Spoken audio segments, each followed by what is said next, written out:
morning. Yo, yo, yo. Forex.Today.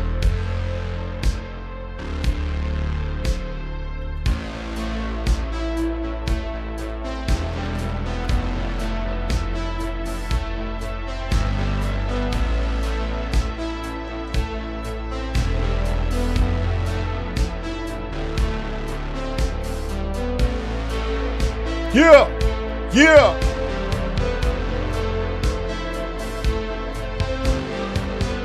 Guten Morgen.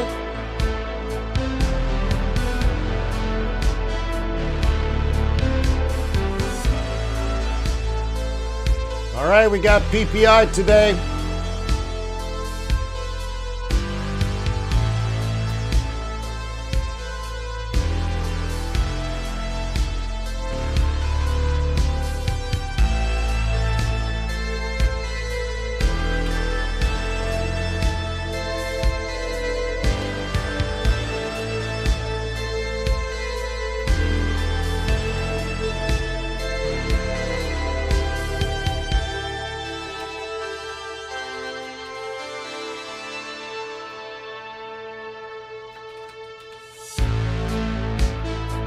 All right, I popped a poll.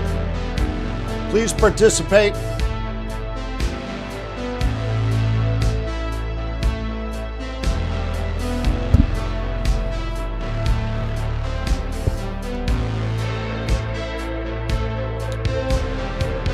Cool, thank you for that.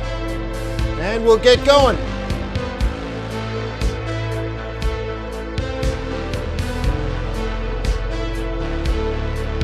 All right, good morning, Forex.Today, the YouTube community of more than 20,000 foreign exchange traders.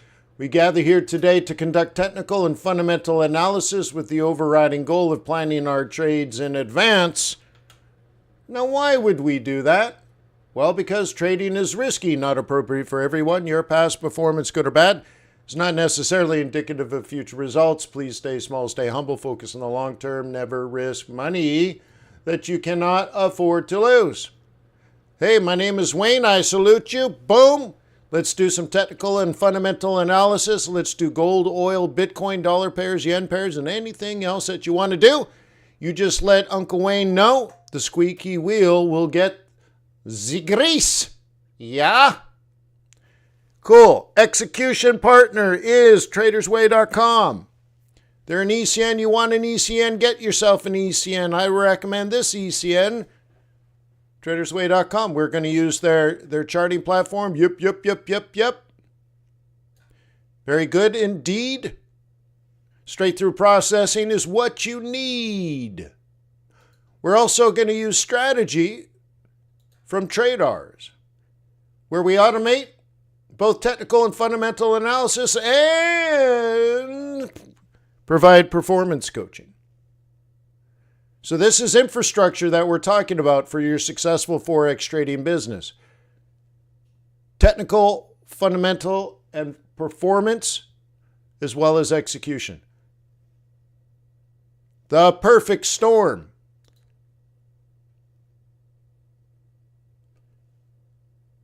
Daniel says, hey, how about some silver?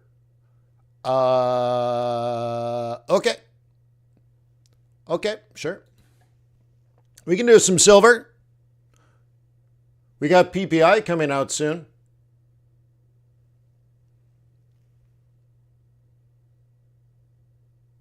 We can go to...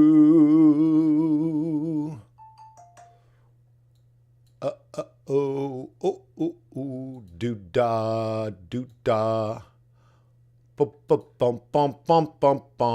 Oh, do-da day. So I'm neutral on silver. How about you, Daniel?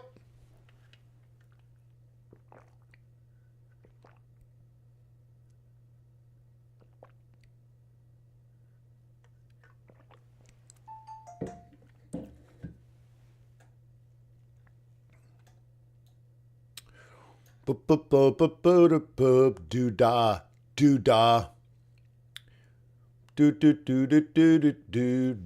Do-da day. Yeah, that's Foghorn Leghorn.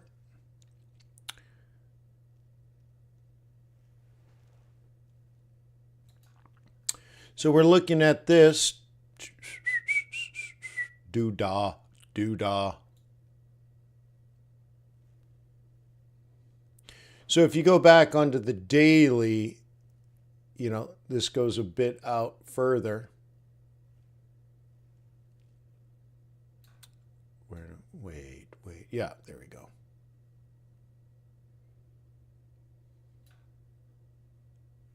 So it's just looking at this little part here. Boop, boop, boop, boop, boop, boop, boop. Right? It's only looking at the tip of the spear. So I guess we can redo this over here. Do do do do do do do do da do da do do do do do. There you go. So that's how we're looking at it here on the tip of the spear. But it doesn't look great, generally speaking. So the technical trend on the short run is fine, and seasonality is pretty decent. Okay. Yeah. Yeah, but it's not necessarily like M3. Well, yes. I mean, look, on this smaller time frame, like let's say a 4-hour chart, it double bottom, made a higher high, and currently is likely to make a higher low. What do you think? But then you're like, well, on this other way, it's where the bears enter. Yeah, so you got to deal with that. So what's the best way to handle that? Well, if you're a bear, okay, well, let's say, yeah, if you're a bear, you think it's going to come up, and then you're going to try selling it. If you're a bull, you think it's going to go up even further. So either way, right? But I think a bear would want to take it around here. You know, because look, it double bottom, higher high, hard low. Is that a sell? No, it's not a sell. But in general, you're like, well, I could be a bear. Okay. Seasonality, it's usually bullish. Technical trend is currently bullish. Now, one of the things that I've been teaching at TRADARS more recently since we got to 12/12, because everybody knows 12/12, December 12th, is a key pivotal point in the market, and it certainly was. All right, cool. So since then, we've been saying, well, instead of looking at the macro score, you can just combine seasonality with technical trend. So if it's usually up and it is going up, you can buy dips. If you're looking at the macro score, yeah, not so much. Not so much bullish. So right now, you can, because that is a bullish pattern. Did it make a higher high? Not relative to this. So it's not perfect and it's not great. It's not even, it's not. It's just if you were a bull, okay, this is your entry. That's just a bullish move. After a higher high, you buy a higher low. That's that. In particular, we call this a 1, 2, 3, don't we? 1 is the double bottom. Sorry. Let me just redo it. Okay. 1 is the double bottom. 2 is the higher high.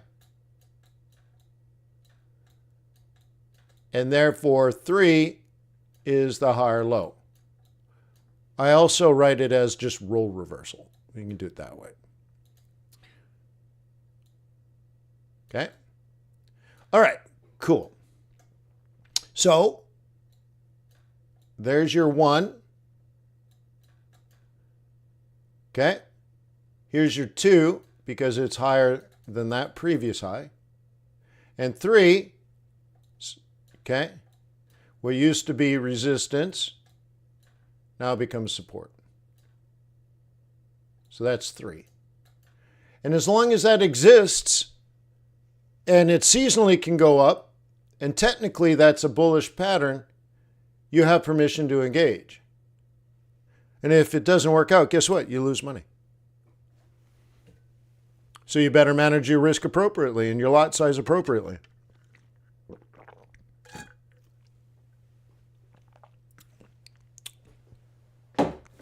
Wow, I've had 27 servings of of vegetables and fruit.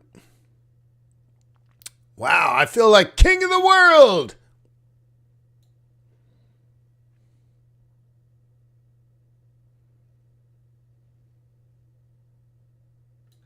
Okay. Neato, huh? Neato.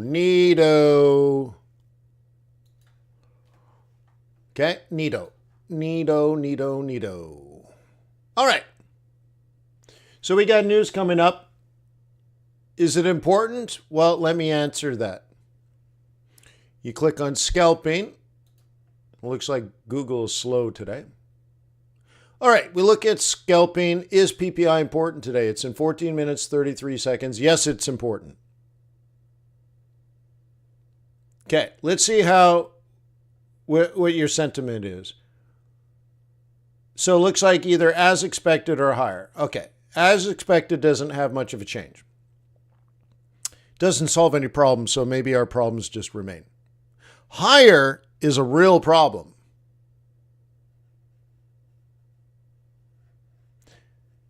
Okay, it's a real problem.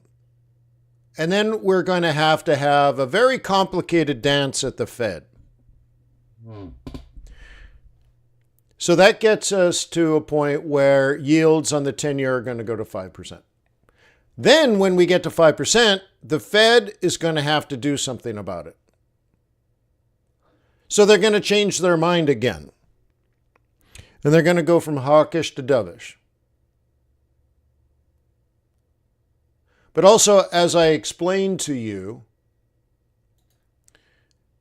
right, expected return of a stock is equal to the risk-free rate of return plus the beta of the expected return of the market minus the risk-free rate of return.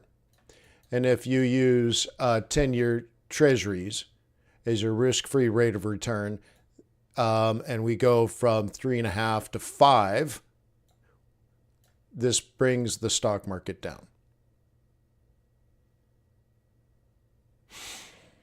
Huh. Simple math. And so if yields are going up and the stock market's crashing, the Fed's going to step in and change their mind, and they're like, no. We're going to cut. We're going to cut. So right now the Fed says 2 cuts. In the summary of economic projections, the SEP. The market for the Fed funds futures, okay, says 1 cut.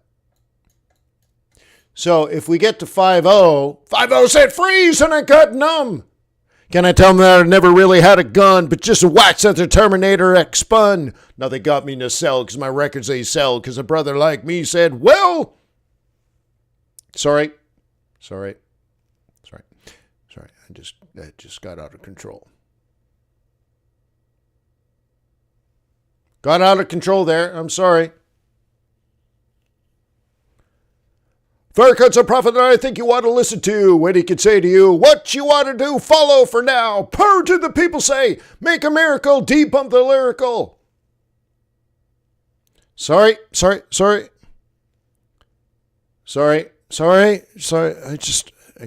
can't. Black is back, all in, we're going to win, chicken out. Here we go again. Yeah.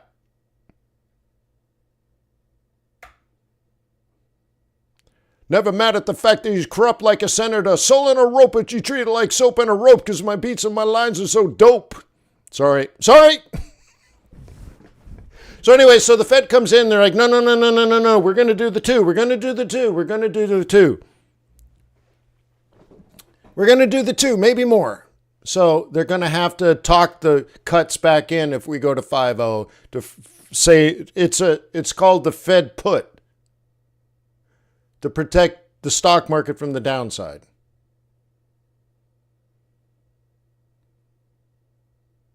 Today is the first day of earnings season as well.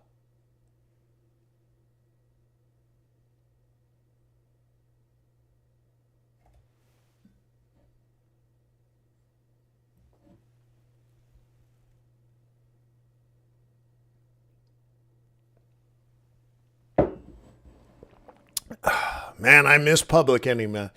That was when rap, I think, was great. It was uplifting, hardcore political. It was uplifting. Your enemy can be your friend or guardian. Wow, dude. Yeah. So anyways, miss those days. That was good.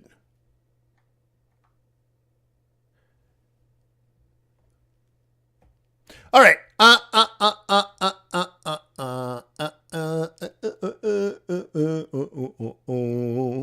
So if it's greater than expected, let's talk this out. In the past, greater than expected was good news because we were not going into recession.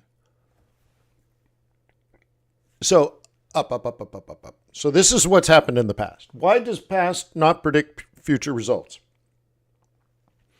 Because we're in a different situation. Good news now, are higher than expected, may not create dollar weakness because it may show us that the Fed's not going to cut twice. That the market is correct. They're only going to cut once, maybe not at all in 2025. So this good news, let's say, showing the signs of a hot economy, is bad news because it reduces the Fed's ability to cut. So don't just look at the stats and be dumb about it. Think about what happened in this scenario to create these moves in the past, and then ask yourself, does it reflect the current market sentiment? We're worried about future Fed cuts. So extra inflation, does that help or hinder the future Fed cuts we're hoping to see? Okay, so I still want you to think things through. And if you do, you'll even understand, well, why did most of the time when inflation was high or higher, right? Why did the dollar weaken? Well, it was good news. A strong economy, strong consumer, strong everything. We're not going to recession. We're going to have a soft landing. Okay. And you're like, okay, well, that makes sense. Yeah. But is that what we have today? Not necessarily, is it? Okay. But at least we have the past. It doesn't mean the past is useless. We just have to understand our current situation, not just the past situation. And this is why it thinks if it's greater in the past, even if it dropped, it went up. It closed higher than the open. Right? And this one went up and closed higher. This one went up, closed higher. This one went up and closed higher. This one went up, down, but still closed higher, so on and so forth. So 83% of the time in the past, with a higher PPI than expected, euro dollar ended up going up. Do you want to own euro today? Well, pound is weak.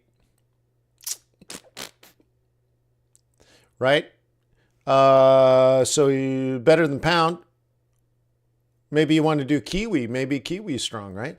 So anyways, or maybe you're wrong on that. And maybe it comes out less than expected. But notice, if it comes out less than expected, there's no scalps. Is that good to know? If it's greater than expected, you can probably jump in pretty quickly. If it's less than expected, based on past performance, there hasn't been a scalp. Now, I think we'd get a relief rally, actually, like, oh my God, PPI is low, and the stock market has a big up. So once again, you have to think through the process.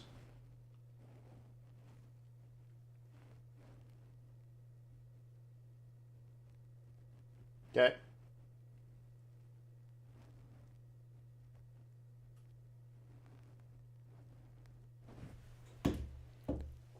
Yeah, 5 minutes left. So I think we're going to have inflation if I were to guess, right? So dollar yen long, what do you think of that?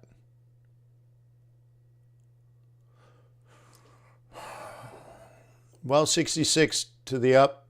Okay, so if it's less than down, if the actual is greater, I'm almost right. So if it's greater, yeah, I don't disagree with that. Dollar gets strong, less cuts means strong dollar. And so we take that up. So that makes sense to me. So if the actual is greater, 4 hour will be up. So it's a swing. Currently, you can see this is coming down. This is the current chart.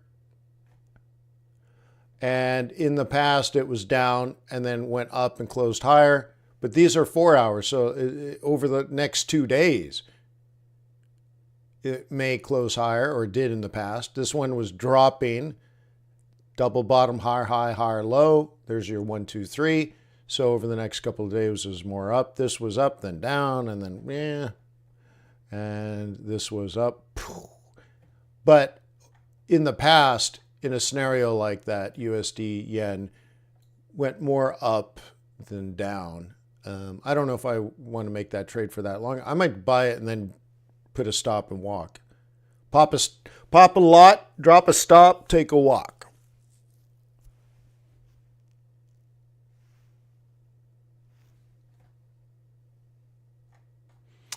Okay, and if I wanted to, I could go to the implied volatility on that.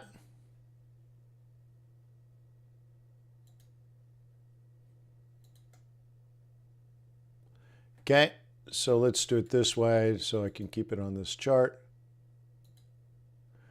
And we want implied vol, and we want USD yen.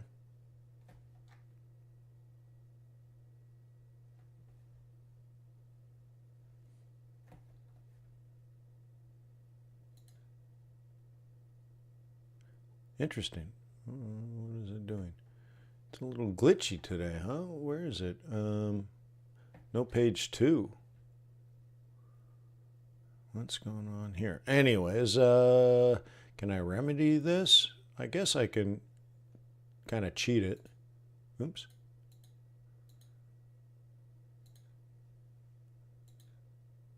Just not loading everything. Yeah, it's interesting. It's just not loading everything. I was looking for USD yen. Maybe I'll have that turned off. Oh, I'm running out of time. I'm running out of time. Forex, yeah, everything. Let's try that again. And better. Yeah, better. I want USD yen. Come on, I'm running out of time. USD yen. And what are we going to do? We're going to buy a dip.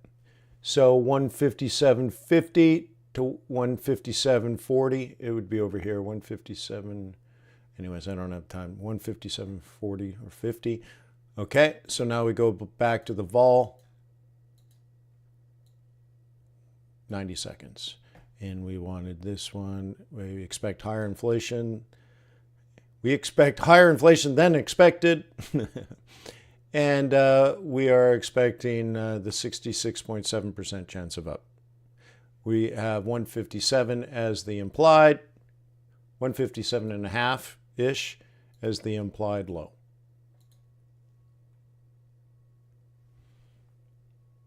And it's already happened.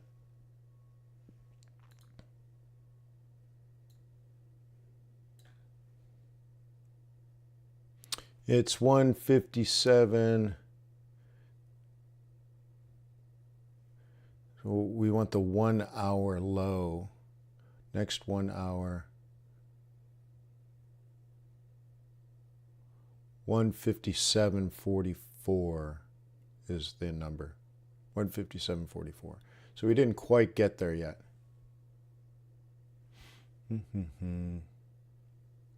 So it's already Oscar Mike.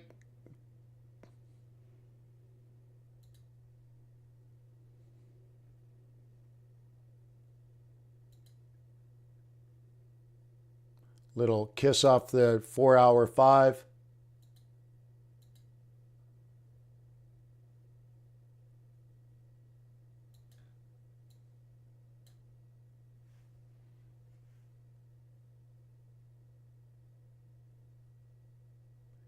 Is it a miss? Looks like a miss.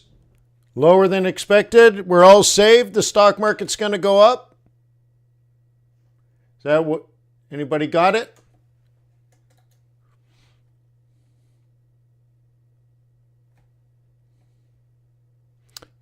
So that terrible news is good. 0.2. Yeah.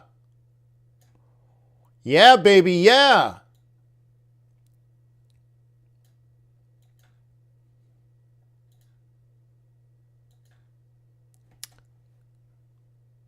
If actual is less than, yeah, there we go.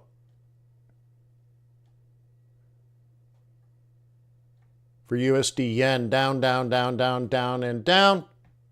Good, I missed. Oh my God, the stock market's going to have a great day, bro. So I'm already going to move on to the next trade because now you want to do implied vol on the stock market. So we got to put that back, implied vol on the stock indices.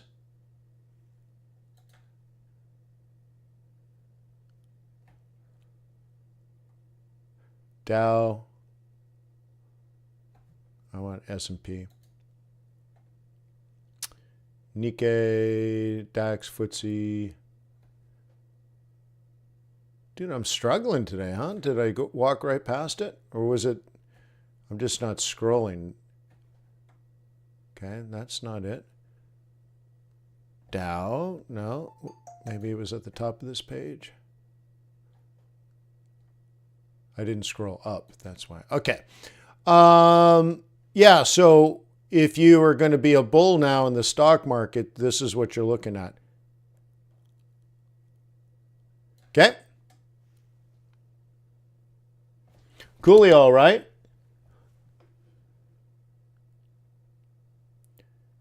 God dang, that DJ made my day like the butcher, the baker, the candlestick maker is the maker, the breaker, and the heartbreaker. Yeah. No, that's not Public Enemy. No, no, no. No, no, no. So what is that, 83? What, 58.34. Is that the one I'm looking for? 58. Yeah, 58.34 and a half. And the next one is 58.15. So 58.34 to 58.15.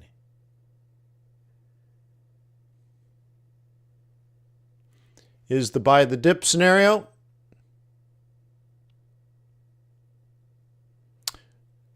No, Run DMC, Hope.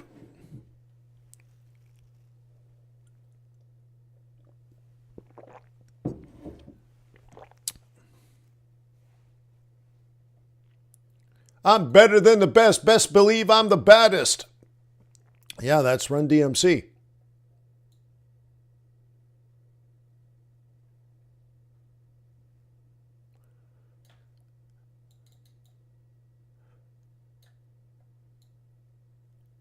Okay, I forgot to look at this and do the basic technicals. And then bump out to the 5-er and double check. Yeah, bump out to the 60. And we're probably at supportive range.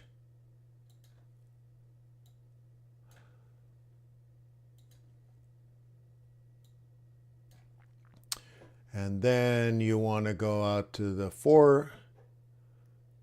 Yeah. Din, din, din, din, din, din, din, din, din, din. Go out to the daily. Now, the real battle here is you want to drop it to the 21 and buy it like it's hot. Huh?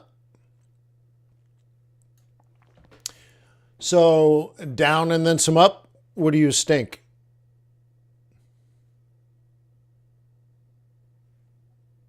Like the butcher, the baker. I don't know. Let's go look at the charts for buying that dip on the S&P. Huh? Is it a dead cat bounce? That doesn't look beautiful to me. You're not beautiful. You're not beautiful. So anyways, up? Well, maybe today. Maybe today, huh? Run DMC is not my favorite. No. I liked Public Enemy a lot because I liked the message. Now, it wasn't a message necessarily for me, but I appreciated it. And the beats were crazy, right? My native right? My 98's are booming in my trunk with funk. All you punks can't stop my dunks. I'm like, dude, that's cool, man.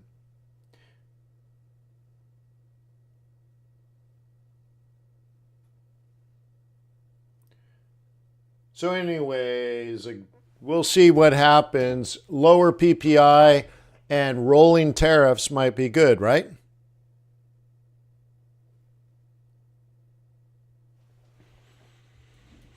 Well, yeah, so like on this time frame, as Richard's pointing out, is it's not bullish. That's not bullish. I gotcha. You're right. Totally. That's not bullish. Agreed. Okay? But it's that kind of thing that matters fundamentally. But it ain't no buy. Yeah, that is true. But it's the thing that could turn the tide. It could put a Fed cut back on the table. So where would I go to figure that out? Instead of guessing.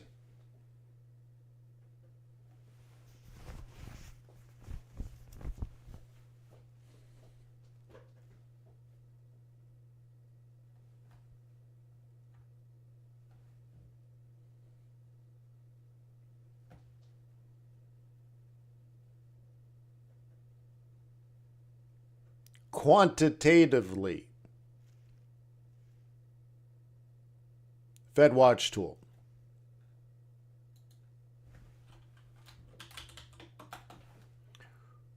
Fed Watch tool. All right. Are they going to cut at the next meeting? We're currently at 4.25. No.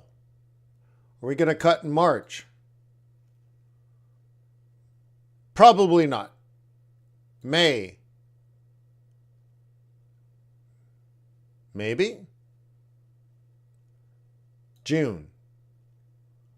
Probably. So between now and June, there's probably, well, 50-50 chance of one cut or more. July. We're still 40 to 40. Notice that still almost half the market says no cut between now and July. Okay? By September, probably one cut. Okay? But still, 1/3 of the market says no cut. Okay? 1/3 of the market says no cut.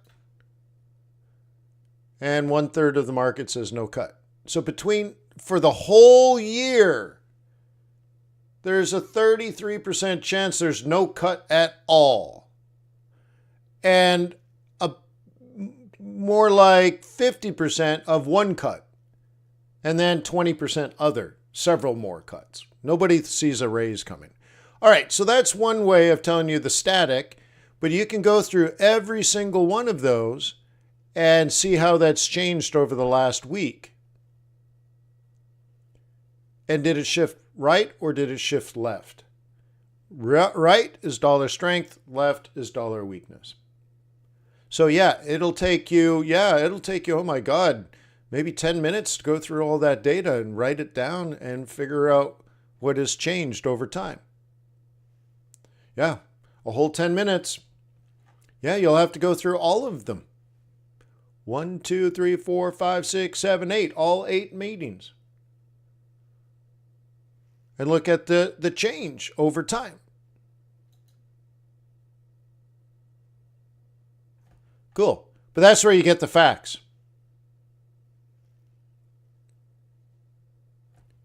Okay? So you might find a day ago they thought note cuts, and now they think significantly more likely a cut. Weakness. That's a shift to the left. Okay, that's how you do it. Get it done. It'll take you 10 minutes, and I know most people won't do it. Yeah, well, that's all right. That's all right. That's all right. We're all big kids, right? We're all big kids. Stagflation is low GDP with high CPI.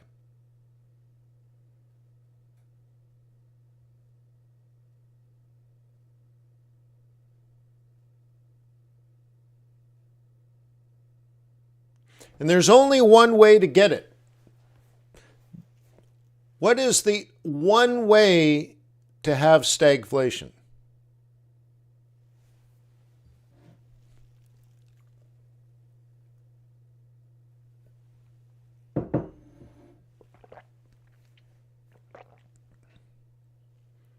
There's only one way.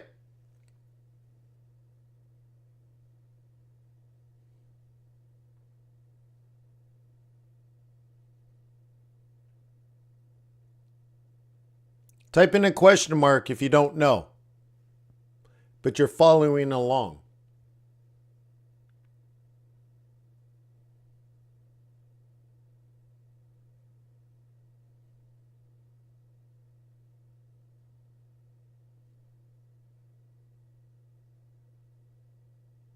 Correct. Jim is right. Government intervention. Stagflation is impossible in pure capitalism. Yeah. That's it. It's government intervention. So in this case, we would have a slowing economy, but with high inflation. How is that even possible? Well, there's artificial money in the economy creating the inflation. So even though people are not spending, people are losing their jobs, they're hoarding cash, inflation persists. Well, in capitalism, in a scenario like that, people stop spending, so therefore inventories go high, and then producers produce less, which also raises prices. And in particular, when inventories drop. So like inventories are high, so retailers now put everything on sale, convert inventory to cash because it costs money to hold inventory. So they put everything on sale, they dump it, they get their money back. But in the meantime, producers have been producing less because retailers didn't need more product. They had too much product, so they're not buying new product. So suddenly there's a massive shortage of products, all this kind of stuff. But prices come down, inflation comes down. And then people come back to the market and it comes back. So you have a shifting of supply and demand curves. When there's government intervention, the economy collapsed. But instead of letting it collapse, the government put artificial money in. They borrowed money and pumped it into the economy to avoid the recession. So now that the money is gone, we'll just go back into the same recession we were going to go into anyways. But this time we are in significantly higher debt, and that money was not productive. We didn't do anything to earn the money. The money isn't return on investment. That's productivity. We borrowed it. It's like getting a fifth credit card so you can go grocery shopping. Okay? You're just more and more and more and more in debt. It's fake money. You didn't earn it, you borrowed it. So the government borrowed the money and gave it away for free. Unproductive, but it's in the economy now. And guess what? Why would prices come down if we have, in my calculations, we still have $5 trillion in cash that's monopoly money, and we have about $3 trillion in credit that the Fed gave away with extraordinary ease. So $3 trillion in credit, $5 trillion in cash. That's where our inflation is. So now if we just go into the recession we were supposed to go into anyways, well, that money is still there. Now, the funny thing is you'll just be Elon Musk and you'll buy TikTok and it's just with that free government money. And you're like, well, he didn't get bailed out. No, but it eventually goes to the owners, doesn't it? All the money. So let's say somebody gets a stimulus check during COVID and they decide to go to the restaurants and they spend the money at the restaurant or they spend the money at the bar. By the way, that was the number one use of COVID stimulus, food and beverages. Okay, so what happens? Well, the beer company gets money, the waitress gets money, the bartender gets money, the insurance company gets money for the insurance for the restaurant bar, the owner of the bar gets money, the owner of the building and facilities collects rent, the people that deliver the beer, the people that deliver the food, they have jobs, they get they get their pay. And so in the beginning, it sounds really good, right? So now all the people that need the money have the money. But eventually, you just keep following the money. So like the delivery guys deliver the food. And the food and the beer. So whoever produced the food and the beer gets paid. Great.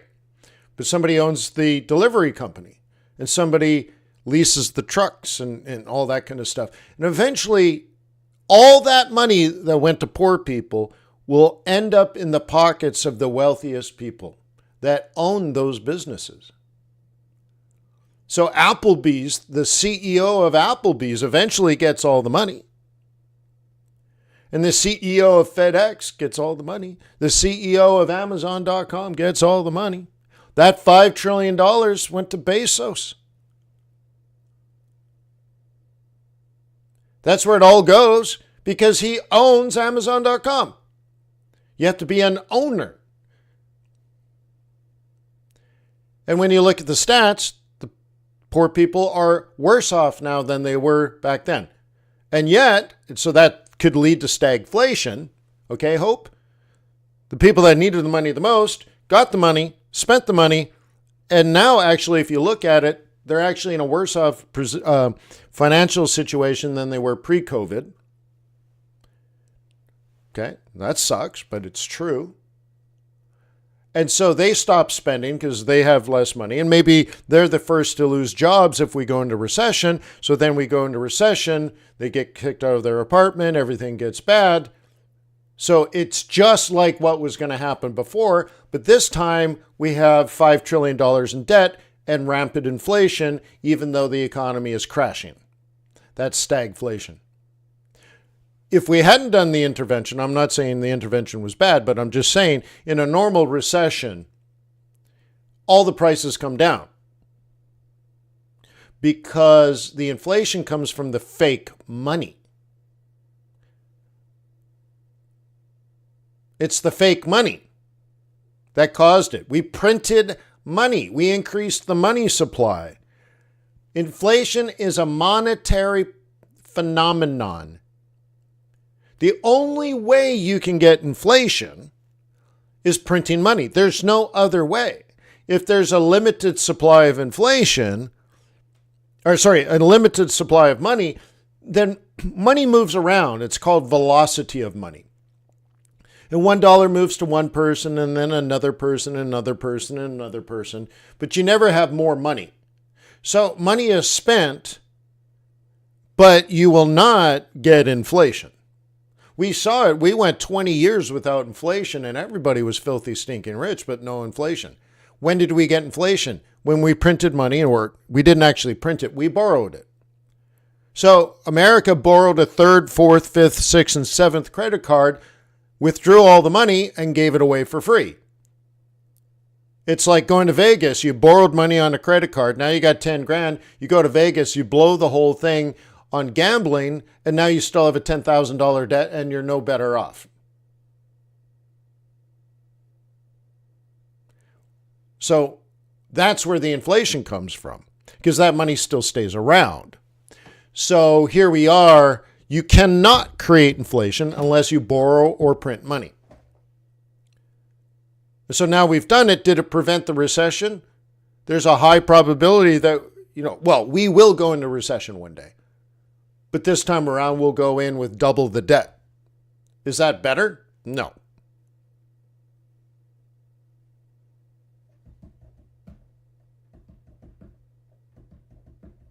It's not a Federal Reserve problem, Hope.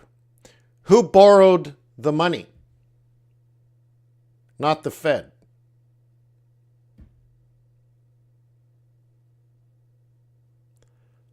Maybe inflation is the product of owners' greed. No, owners are not greedy. Okay? Inflation is a monetary issue. It's excess money. Money is cheap. That's the problem. They gave it away for free. Money is cheap. Okay, let's say I'm a greedy owner. I'm a capitalist pig dog. Okay, Mahai?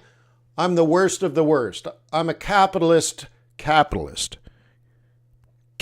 pig dogs like me. So I own an apartment building, and I'm a greedy son of a gun. Okay? Cool. So I have this apartment building. There's 100 doors on it. It costs me $200,000 a month that I have to pay the bank. But the cool thing is I collect $300,000 in rent. Well, I have $50,000 in expenses, so I make $50,000 a month doing nothing, because I actually hire a management, but that's part of my expenses, right? So I own this apartment building. I do nothing all day. And rent comes in, I pay all the expenses, I have my cost of borrowing, and at the end I put 50 grand in my pocket every month doing nothing. I'm rich. I drive around fancy cars and I laugh at poor people. Ha ha ha! Work all day, you poor scum! I don't do anything and money rains out of the sky. Okay, see, I'm the worst, okay, Mahai? But then the economy goes into recession. And my renters lose their jobs and they move somewhere else. Probably not Cleveland or Detroit, but they move somewhere else looking for work. And now I got 30% vacancy. Oh, snap. I'm not making any money now, Mahai. How do I feel as a greedy son of a bitch of a landlord? Well, I'm not feeling good at all. The recession gets worse and another 10%, right? 10 more tenants leave. Now I'm actually losing money every month, Mahai.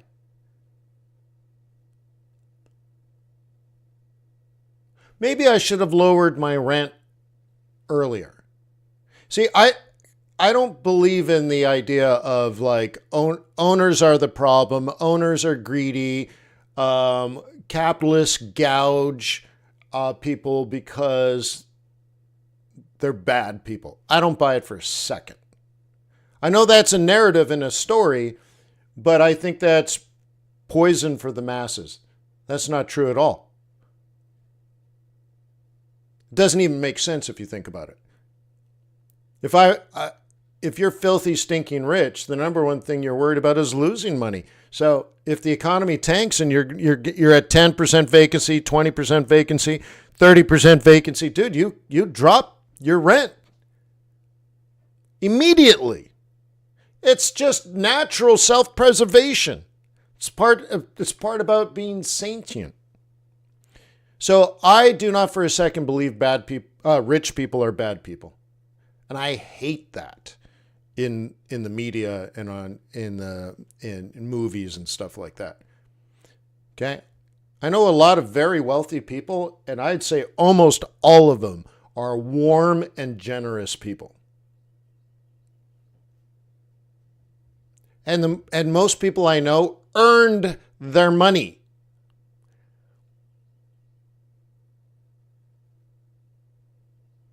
Okay? So there you go. So Mahai, I think I made my point. That's not what happens. That's not what happens. There's not even a 1% chance of greedy owners created inflation. That's not even how inflation's created. If I jacked up my prices because I was greedy, my tenants are just going to move. See, the market sets the prices, not the landlords. Okay, how about this? And I spent 2 hours talking about this issue when it comes to oil prices. So there was a time when President Biden said in a press conference that the CEOs and owners of oil companies were bad and they were greedy and they were gouging the pockets of American consumers. That's one of the dumbest things I've ever heard a president say. So in my oil training course, I spent 2 hours going through the reality of how the global and domestic oil markets work and how prices are discovered. And it's clear as a bell, the CEO of ExxonMobil has no impact at all on prices. They're price takers. They're not price makers. The CEO of Chevron has no bearing on oil prices, not even a little bit. They couldn't raise prices by 1%.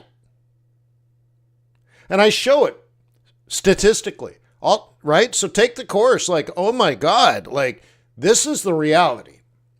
And it's the very same thing. Like if I'm a landlord, I don't set the prices.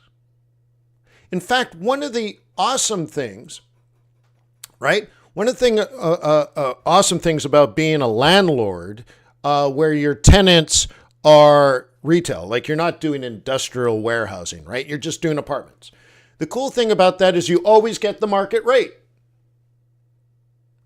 How many people here want to pay higher rent than is necessary? Nobody.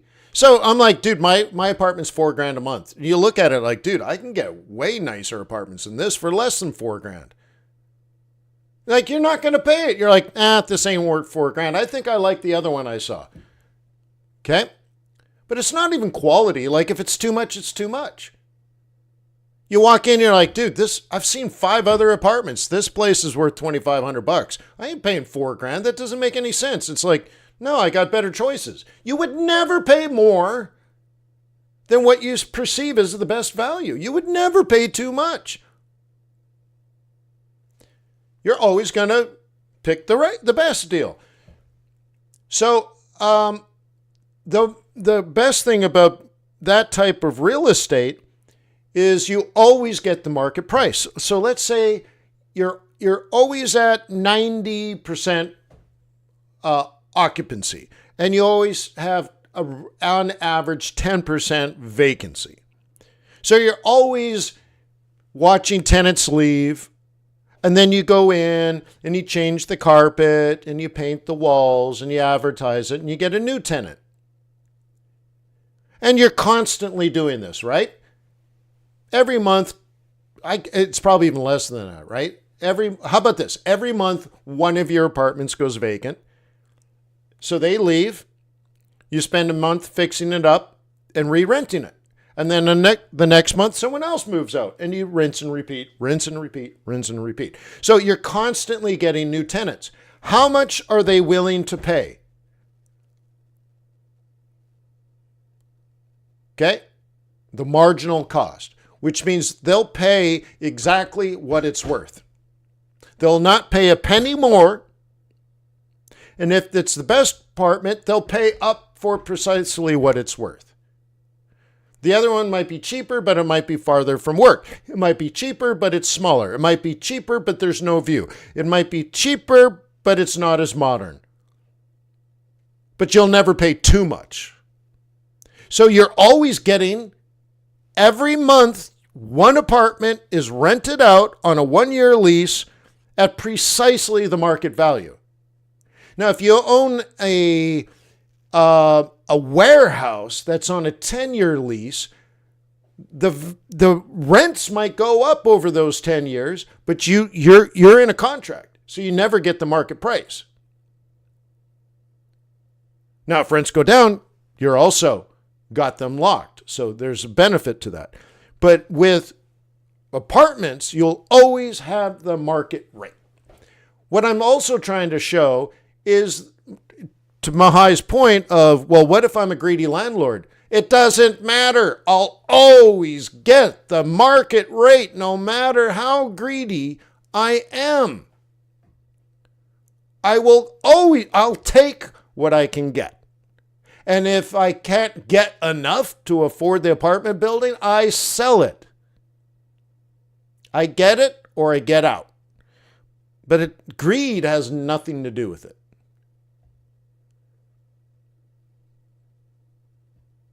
Okay? This is what capitalism is great at.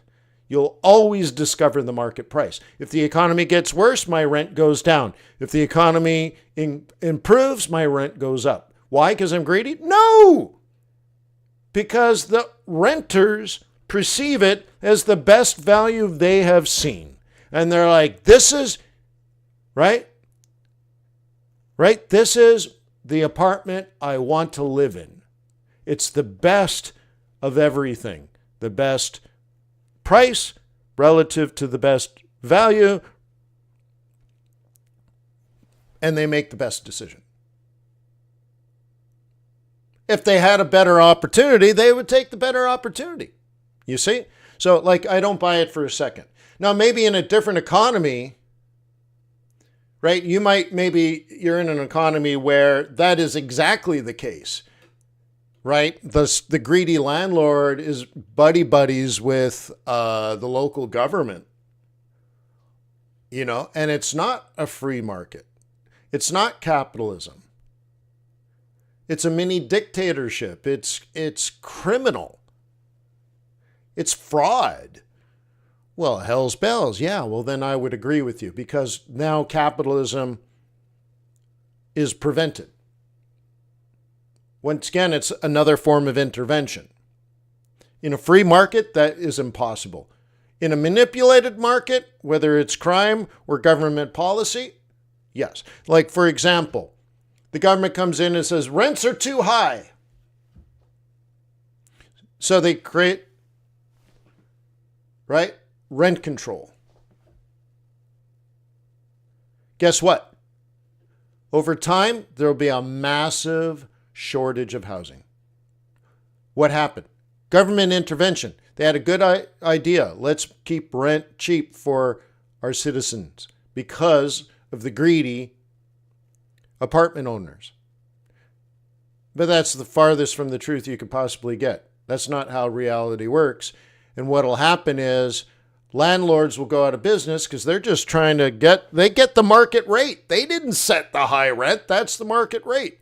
But also all their costs are high. Their insurance are high. The maintenance is high. All this other stuff is high because inflation's going up everywhere. So that's why renters are willing to pay more. But you're like, well, some people don't have the money, so it's unfair for them. Well, yeah, but it's not the landlords are doing it. So the government comes in and say, well, you can't charge any more than this. Maximum rent is $1,000. But the cost's still going up, and the inflation is going up, and therefore interest rates are going up, and mortgage and servicing and insurance and all that stuff goes up. So pretty soon two things happen. They can't really afford the projects they're in, but they certainly can't build more apartments because the costs are too high and there's no upside. There's no upside. The government capped it. You're like, there's no return on investment if you build new apartments. And you go through all the permitting and building and borrowing, and you do all that, and there's going to be no money in it for you. Right?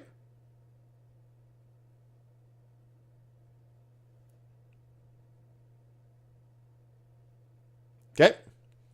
So, wowzer. So, new apartments are not built. And then guess what? More people move in, the economy grows, the population grows through immigration or just through growth, life, birth, death ratio and all that. So more and more people need apartments, but no apartments have been built because of the rent control being there. And now you have a massive shortage, no place for anybody to live, and rents in reality are up. So Mahai says, okay, sorry, Wayne, I must tell you that you live in an ivory tower. Okay, that's fair. And I don't know the rhythm of the street in your country. And I agree with that. I don't even know what country you're in. But what I'm saying, though, is that's not capitalism. That's what I'm trying to say. That's a different form of intervention. Okay, so let's say the government intervenes, that's intervention. If mafia intervenes, that's intervention. That's not capitalism. So I agree with you. I don't know. That's not what I'm talking about. I'm talking about capitalism and economics and finance. And what I'm against is any form of intervention to that. Now, I shouldn't say any form because you don't want just rampant out of control capitalism either. But intervention has negative consequences. Even if it's for the right reason, it'll always end up with a negative consequence. So Mahai, I agree with you. And I'm not trying to say you're wrong. I'm talking about capitalism as a form of social economic models. And capitalism, its strength is it wants to prevent all of that. And any form of intervention, legal or illegal or otherwise, retards the ability of capitalism to find fair market value. Fair market value. Fair market value. Because in capitalism, nobody pays too much.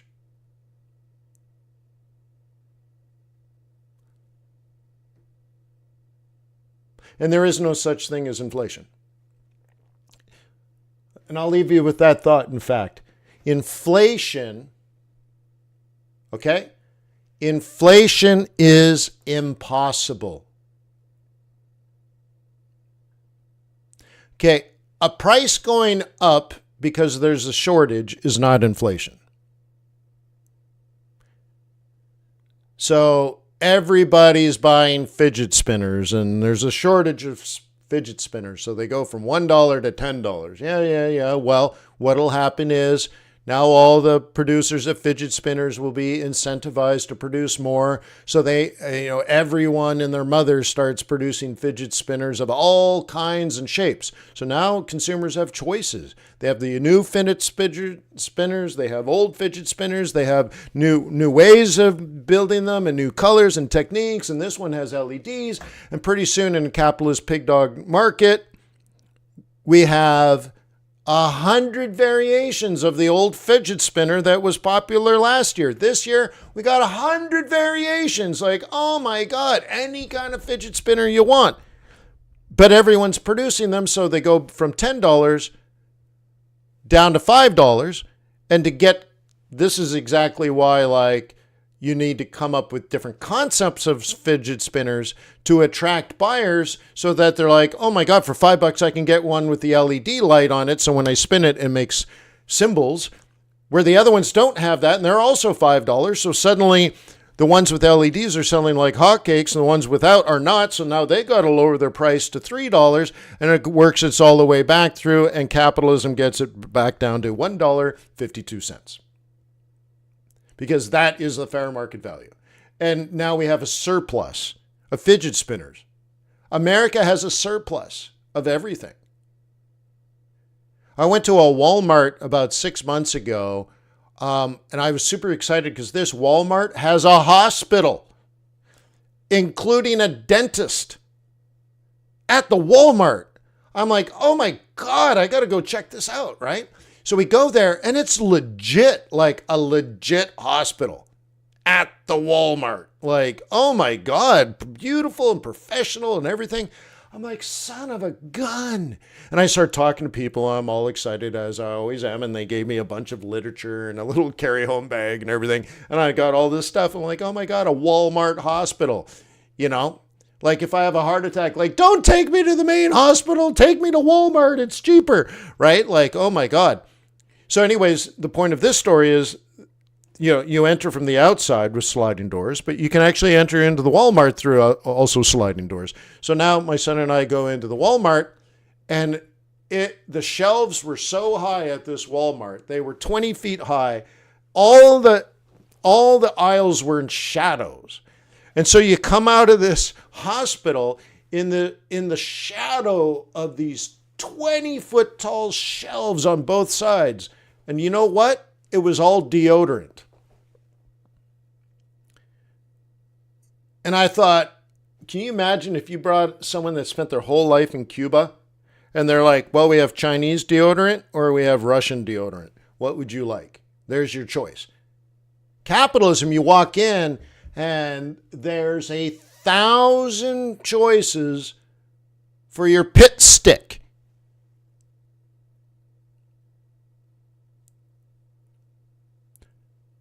Do you like roll-on? Do you like gel? Do you like spray? What kind of spray? Do you want body spray? Yeah. What do you want to smell like? Sporty? Spicy? Sporty spice?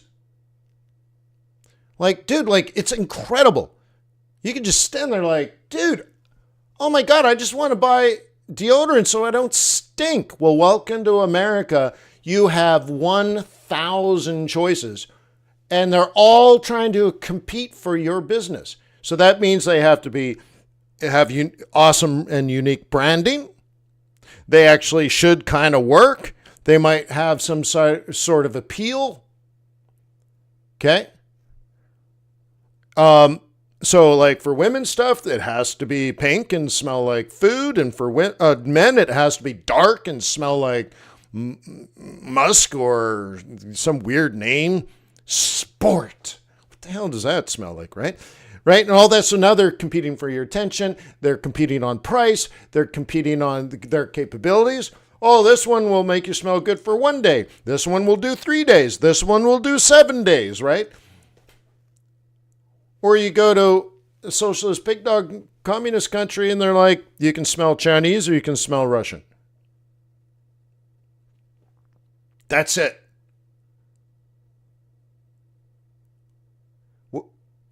Okay, and what's the price? Whatever the government says. Not fair market value. Yes, so Emerald would say, if Nigeria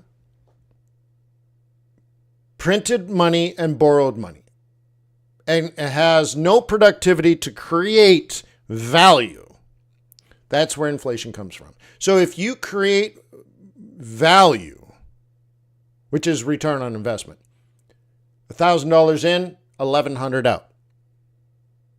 That's how you become wealthy. Okay? Yeah. So if it's through borrowing and printing, that's where inflation comes from. Yes, Emerald. So it has nothing to do with the Nigerian government. It's any government, including the United States government. Do they print money? No. Do they borrow money? Yes. Did it create inflation? Yes. Did they pay the loans back? No. So will the inflation go away? No. How do you get rid of the inflation? Pay the loans back and take the excess money in the United States economy and give it back to the foreigners that lent us the money. So now the US dollars leave the US economy, get converted into the foreign currency in which it was derived, and we pay the debt. Inflation goes away. The economy recovers, dollar weakens. Simple.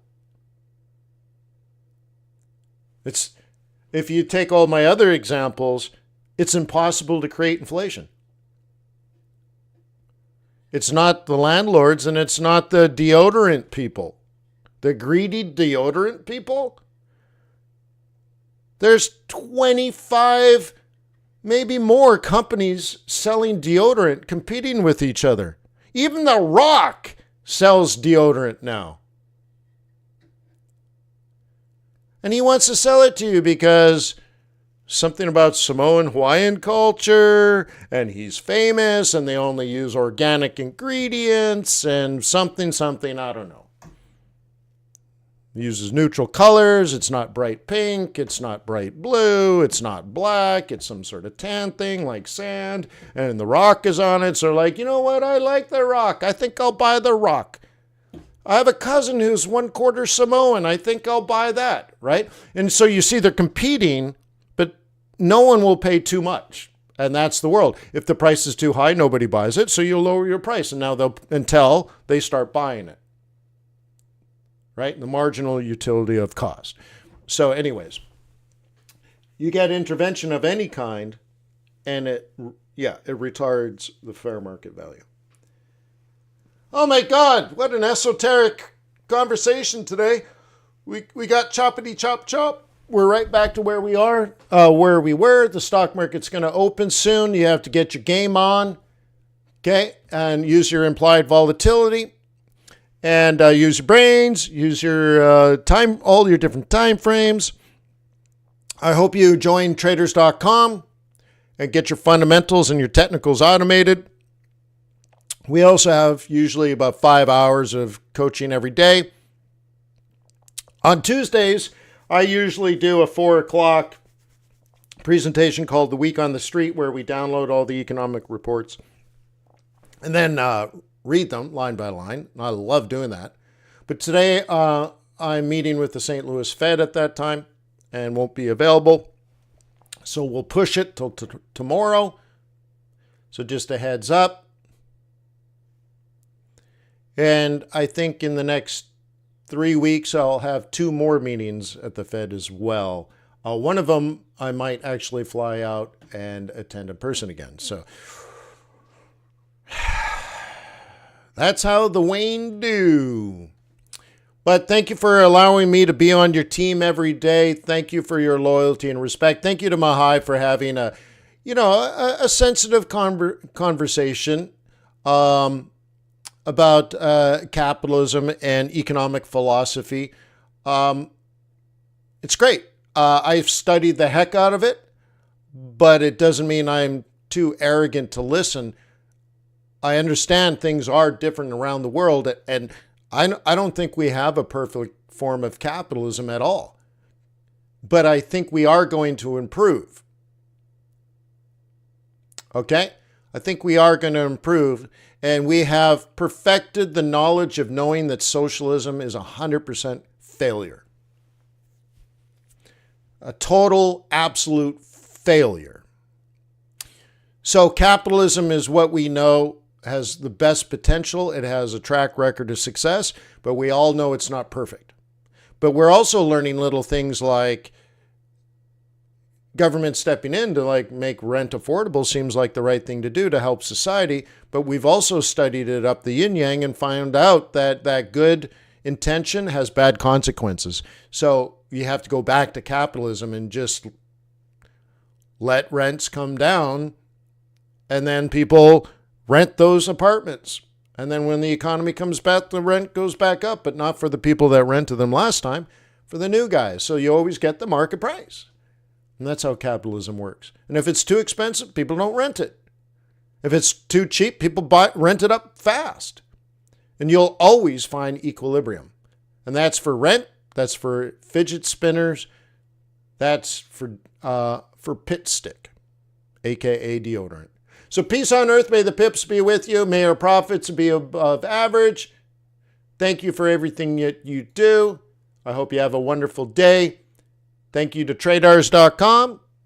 And thank you to Traders Way, your ECN. Cheers.